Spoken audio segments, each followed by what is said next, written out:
हम कहें कि भारतवर्ष के आरंभिक इतिहास से ही हम सबके, न केवल हम ही सबके बल्कि पूरे भारतवर्ष का, दुनिया के धर्म प्रणेता, युग प्रणेता भगवान श्री कृष्ण के पावन छत्र छाया के नीचे उपस्थित आप सभी भद्रजनों और हमारे प्रिय साथियों तथा मंच पर आसीन वरिष्ठ अधिकारी और कर्मचारीगण को मैं नमस्कार करता हूं। और यह बहुत ही सुखद क्षण है कि हम जिस कहीं की पृष्ठभूमि से संबंध रखते हैं और यहाँ पहुँचने पर आप सबके बीच में बहुत ही खुशी महसूस हो रही है। एक बार पुनः आपको फिर मैं वंदन अभिनंदन करता हूँ। जैसा आप जानते हैं मेरा नाम बजरंग प्रसाद है। मैं उत्तर प्रदेश के बस्ती जिले के धोबाहट गांव से संबंध रखता हूँ। सरयू नदी के किनारे वह गांव है। और मैं अपनी छोटी सी यात्रा का जिक्र करूं तो यह यूपीएससी की यात्रा तो छोटी रही लेकिन बड़ी ही त्रासदपूर्ण रही। और उस कृषक पिछड़े समाज में यह जो कहते हैं ना कि दियों कप्तान बहुत बड़े लोग होते हैं, यह सोचना ही काफी चुनौतीपूर्ण था। लेकिन वह दुश्वारियां, परेशानियां, बार बार हर जगह बाढ़ से समस्या आया, हम लोगों की जमीन को छुड़ाने में वर्षों का संघर्ष और पिताजी का वह सामाजिक जवाबदेही हमें प्रेरित करता रहा कि हम भी आगे बढ़े और जरूर उस स्तर पर पहुंचकर अगर कुछ को ही मदद कर सकूं तो मैं सौभाग्यशाली समझूंगा। फिर यात्रा शुरू हुई। पता नहीं था कि इस यात्रा में कितनी मुश्किलें आएंगी। और फिर मैं जिले से ही 12वीं की शिक्षा हुई। फिर सांस्कृतिक और शैक्षणिक धरती प्रयागराज से मैं पीसीएम में फिजिक्स, केमिस्ट्री, मैथमेटिक्स के साथ ग्रेजुएशन किया 2019 में। आगे सफर दिल्ली में आया और हमारा कोविड के कारण प्री चल गया था और हम लोगों के दिल्ली आना भी आर्थिक स्थिति से उतना मजबूत नहीं था। तो यही है कृषक जीवन की व्यवस्था कि दिल्ली आने में, कोचिंग का फीस भरने में हमारे पिताजी ने उस वर्ष जो गेहूं की फसल हुई थी सारी बेच दी थी। लेकिन हमारे नैतिक जवाबदेही थी कि हम उनके, अगर पहला आदमी जिसने हमारे ऊपर विश्वास किया था कि उसके सपनों को जरूर मैं पूरा कर सकूं, मैं आया और पढ़ाई में लग गया। दुर्भाग्य से 9 अगस्त 2020 को कुछ लोगों के द्वारा मेरे पिताजी की हत्या कर दी गई और 10 अक्टूबर 2020 को हमारा प्रीलिम्स था। मैं नहीं गया क्योंकि वो भौतिक संसार के न केवल पिता लेकिन हमारे लिए ईश्वर की तरह थे। वह हमारे सामने नहीं थे लेकिन हमारे जरूर विचार में हमारे सामने खड़े थे क्योंकि उनका सपना मुझे जरूर पूरा करना था। मैं रुक गया। उस समय रामधारी सिंह दिनकर की लाइनें हमें प्रेरित करती रही कि जब विघ्न सामने आते हैं सोते से हमें जगाते हैं, मन को झंझोड़ते हैं पल पल, तन को झकोरते हैं पल पल। फिर मुझे आभास हुआ कि एक और विघ्न ऐसा जग में टिक सके वीर नर के मग में खम ठोक खेलता है जब नर, पर्वत के जाते पांव खड़, मानव जब जोर लगाता है पत्थर पानी बन जाता है। तो मैं से प्रेरित हुआ, अपने आप को संभाला। हमारी माता जी हमसे बात की फोन में, फिर कहीं बेटा जो होना था अधूरा हो गया है, अब तुम सपने को आगे बढ़ाओ और तुम्हें कुछ कर सकते हो। उनका मुझे इतना संबल मिला तो मैं फिर जिंदा हो गया कि अब निकल चले हैं तो कुछ तो करना ही है। बड़ी गजब लाइन अटल जी लिखते हैं कि ठन गई मौत से, ठन गई जूझने का मेरा इरादा न था, मोड़ पर हम मिलेंगे इसका वादा न था। हर चुनौती से 2 हाथ हमने लिए, आंधियों में जलाए हैं बुझते दिए। आज झकझोरता तेज तूफान है, नाव भंवरों की बाहों में मेहमान है। लेकिन पार पाने का कायम मगर हौसला, देख तेवर तूफान का, तेवरी तन गई, ठन गई।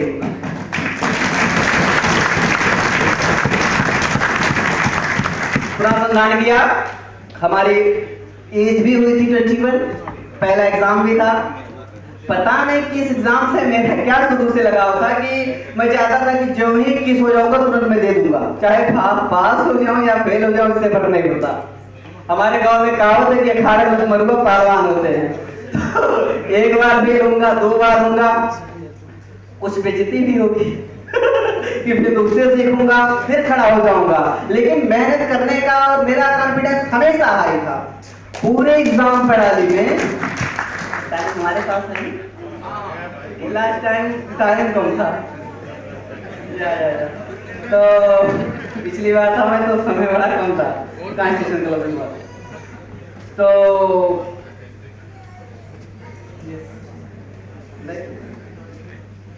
हाँ फर्स्ट बार तो मैं बैठा एग्जाम में, फिर हाँ यूपीएससी की यात्रा को लेकर के मुझे बड़ा विश्वास था। इसके अलावा आज तक मैंने कोई एग्जाम भी नहीं दिया मन से, पता नहीं क्यों इसी पे विश्वास था। मुझे लगता था कि एक गरीब से लेकर चीफ सेक्रेटरी कैबिनेट सेक्रेटरी के बच्चे के लिए लेवल प्लेइंग फील्ड प्रोवाइड करती है, और मुझ में अगर क्वालिटी होगी तो मैं हो जाऊंगा। मुझे मतलब लेना यूपीएससी को कि कहाँ से बिलोंग करता है।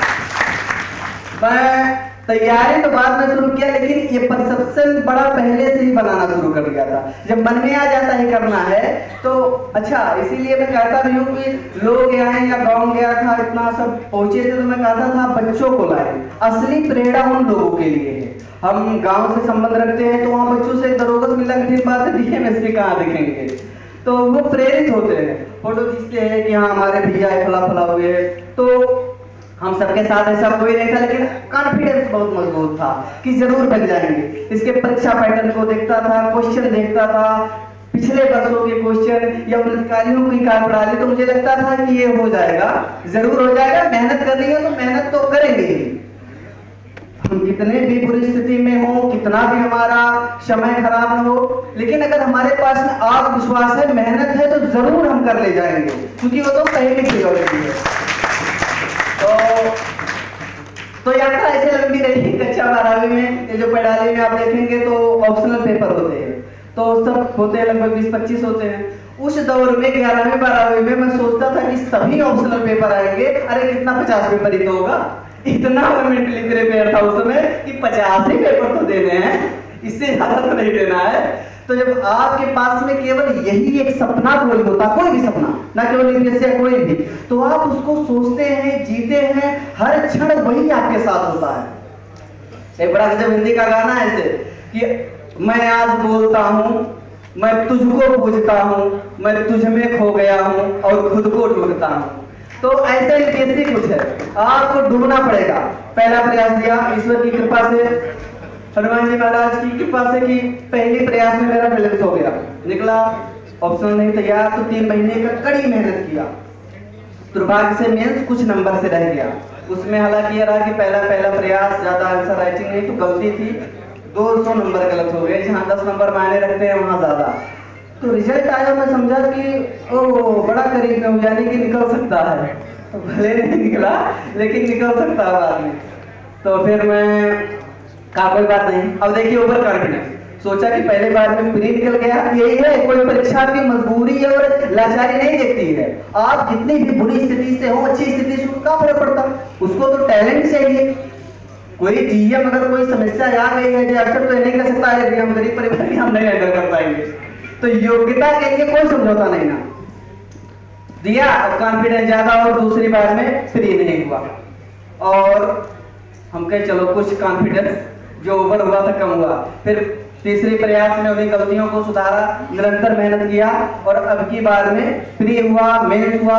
फिर दुर्भाग्य से वही स्थिति आई कि हमारा जिस दिन 15-16 सितंबर से 2022 से मेंस का पेपर था, 9 सितंबर 2022 को हमारे दादाजी की रोड एक्सीडेंट में ऑन स्पॉट डेथ हो गई। फिर वही स्थिति, फिर वही धैर्य, फिर लोगों को समझाना। अब कह चलो अगर आपको बहुत दूर जाना है तो ऐसी समस्याएं तो आती ही रहेंगी, आपको लड़ना है। और फिर मुझे मेरे हौसले को तोड़ नहीं पाए, क्योंकि अगर आपको सूर्य की तरह चमकना है तो तपना तो पड़ेगा ही।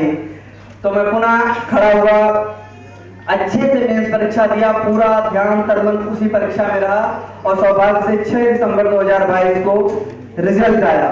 और हमारे सभी भद्रजन जो पिताजी बाबा जी वो नहीं थे, और कुछ लोग नाना जी थे, वो पिताजी के डेथ के बाद से बड़ा परेशान आते थे। दुर्भाग्य से कि वो खबर सुन ही नहीं पाए थे 6 दिसंबर को कि वह भी अलविदा का लिए। पुनः मैं संभाला अपने आप को। कभी कभी आपको स्थितियां और दर्द ही इतना मजबूत बना देते हैं कि आप फिर कि कोई भी स्थिति आए आप कमजोर नहीं होते हैं। कॉन्फिडेंस इसी समय में काम आता है। अब कोई लड़का किसी ऑफिसर के घर के है या बड़े घर के है, सफल होते हैं, ठीक है, मेहनत उनकी भी है, लेकिन खराब स्थितियों में मोटिवेशन कितना काम आता है, कितना मजबूत हूँ, वो तय करती है, मैं समझता हूँ ज्यादा। तो इसीलिए मैं समझता था कि मुझे इसलिए होना है, न केवल अपने परिवार के लिए कि मैं उनको सामाजिक सुरक्षा दे सकूं, बल्कि मुझे उस पिछड़े समाज के लिए कुछ होना है। जो बच्चे इधर उधर ऐसी मनोवृत्ति वाले लोग हैं जो दूसरे के साथ ऐसा कर देते हैं, जिन बच्चों में सोच नहीं पाते कि वो पढ़ाई से इतना आगे जा सकते हैं, पैसा नहीं चाहिए, पढ़ाई चाहिए। तो मैं समझता था कि उस क्षेत्र में अगर कोई बच्चे ऐसे नहीं है तो मैं कुछ बन के जाऊंगा, तो उनको प्रेरणा मिलेगा, उनको नई दिशा मिलेगी। तो इस सामाजिक सरोकारिता से मैं इस क्षेत्र में लगा और ईश्वर की कृपा से बड़ा ही सौभाग्यशाली दिन रहा। और 23 मई 2022, अच्छा इसका भी बड़ा सुंदर एक कहानी है कि मैं 2 मई 2019 को जब इलाहाबाद से निकला था तो संगम में स्नान करने गया था। अच्छा, नाम है मेरा बजरंग, तो थोड़ा भक्ति तो थोड़ा क्या बहुत ज्यादा रहती है, क्योंकि जब लोग आपसे छूटने लगते हैं तो ईश्वर ही सबसे बड़ा संबल होता है आपका। तो उन्हीं पे मैं सब कुछ छोड़ता था। वही भगवान श्री कृष्ण की गीता याद आती थी कि आपको केवल कर्म करना है, कर्मण्येवाधिकारस्ते मा फलेषु कदाचन मा कर्म फले हेतुर्भुर् माते असक्तो कर्मणि। तो यही करना है, यही आपके हाथ में है। फिर लगा तो मैं निकला था इलाहाबाद से, तो नमस्कार किया लेटे हनुमान जी को, फिर कहा कि अगर कुछ भी बन जाऊंगा तो आपके पास आऊंगा। मैं शायद क्या मांगना भूल गया या कहना भूल गया, क्या रहा कि लौटा तो 4 साल की यात्रा में कभी घर नहीं गया। 4 साल यही था दिल्ली, इधर उधर ही, सामाजिक सुरक्षा भी, और इतनी परिस्थितियां बिगड़ आई। फिर 23 मई को जब रिजल्ट आने वाला था, सौभाग्य से मैं उन्हीं के 22 मई को वहां पहुंचा था, नमस्कार किया, पूजा अर्चन किया, और 23 तारीख को वहां पर एक आजाद पार्क है जहां अपने आप को शहीद कर लिए थे चंद्रशेखर आजाद, उन्हीं को नमन करके बैठा। हम कहे कि आप तो देश के लिए कुर्बान हो गए थे, बहुत होगा तो मेरा रिजल्ट नहीं आएगा, इससे क्या होगा, रिजल्ट कौन सी बड़ी बात है। उन्हीं को नमस्कार करके उसी पावन भूमि में बैठा और 1:30-31 के आसपास वह खूबसूरत छड़े आया जिसमें संघ लोक सेवा आयोग के रिजल्ट में हमारा भी नाम लिखा। और मेरा यही प्रयास रहेगा कि उम्मीद है कि मुझे IPS मिलेगा, कि बस लोगों के बीच में जा करके उन्हीं का कितना होता हूँ, यही एकमात्र हमारी इच्छा है। और एक खूबसूरत पंक्ति के साथ मैं अपनी बात समाप्त करूंगा। जयशंकर प्रसाद जी लिखते हैं कि औरों को हंसते देखो मन हंसो और सुख पाओ, अपने सुख को विस्तृत कर लो, सबको सुखी बनाओ। यहाँ पर बच्चे तो कभी दिख रहे हैं, उनके कुछ बातचीत होगी तो हमारे साथी कर ही रहे हैं, और आप लोग जो उपस्थित हैं, जितने भी बड़े लोग हैं, मैं तो केवल निवेदन कर सकता हूं कि हमारा काम हो कि हम अगर अच्छा आचरण करेंगे बच्चे वही सीखते हैं। गीता में 3 चैप्टर में बड़ा अच्छे से कहते हैं भगवान श्री कृष्ण कि यद्यत आचरत श्रेष्ठा तत तत एव इतरः जना सा यत् प्रमाणं कुरुते लोकः तत् अनुवर्तते। मतलब जिस प्रकार से सज्जन लोग अनुकरण करते हैं उन्हीं का अन्य लोग अनुपालन करते हैं, और जिस प्रकार का मानक स्थापित करते हैं पूरा संसार उनके लिए पूजनीय होता है। तो इसी के साथ नमस्कार, धन्यवाद। बहुत बढ़िया बजरंग भाई, आपके 2 पंक्तियां मैं बोलती हूँ कि रंज से खंगूर हुआ इंसान तो मिट जाता है गम, रंज से खंगूर हुआ इंसान तो मिट जाता है गम, और मुश्किलें मुझ पर पड़ी इतनी की आसा हो गई, मुश्किलें मुझ पर पड़ी इतनी की आसा हो गई। आज आए हुए सभी प्रतिभागियों में से बजरंग जी की कहानी एकदम रोंगटे खड़े कर देने वाली है। हम कामना करते हैं ईश्वर आपकी इसी बच्चों जैसी मासूमियत, इस निश्चलता को बनाए रखे, आप अपने पद पर कार्य करते रहें। आज से 10 साल बाद, 20 साल बाद भी जब आप हमसे मिलें तो आपके अंदर ये बच्चों वाली मासूमियत बची रहे। बहुत बहुत बधाई, बजरंग जी के लिए तालियां।